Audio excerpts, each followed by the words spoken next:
Hi mga ka-fish pond out there. By the way, welcome to Mr. Toto Vlogs, and I'm showing now the preparation on how to make a fish pond. Simple lang a fish pond. Okay, so para sa atong preparation, again and again, may ara kita. So, bali may ara kita semento at buhangin. Simpleng fish pond lang ang ating gagawin.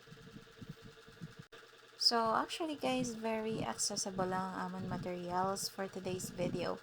Ang amon buhang. Bali guys, naumpisa na namin yan kahapon. As you can see, sa kabilang parte, may na-attach na semento tsaka mga bato. Okay, mga siguro nasa 30 bags or sacks yung buhangin namin na ginamit dito. Tsaka yung PVC, it is very useful to para mapatubigan yung fish pond natin. So, bali mga ka-fish pond, as you can see, bali sa kabila, meron na kaming it is our old fish pond, meron na yung laman. You will see at the end of the video na papakainin ko yung mga tilapia dyan. Bali mga ka-fish pond, ito yung libangan ko every Sunday since it is my day off. Bali, ito yung pinupukosan ko. Lalo na sa panahon ngayon, kailangan natin ng doble kita. Hindi lang puro sahod. Alam naman natin mga bilihin ngayon, hindi na talaga kulang na talaga. Lalo na may pamilya na tayo. Kailangan doble kayod talaga. So, ayan na ang update. Malapit na siyang matapos.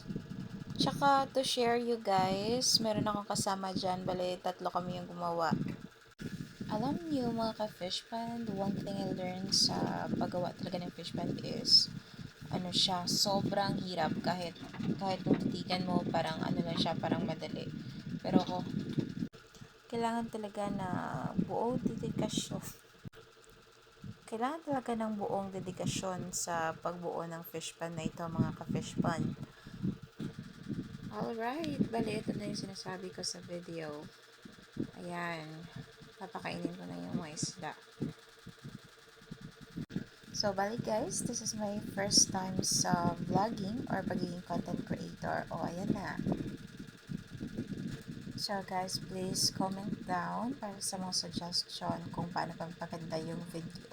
Especially yung fish pond. Thanks for watching. By the way, don't forget to like and subscribe. Thank you.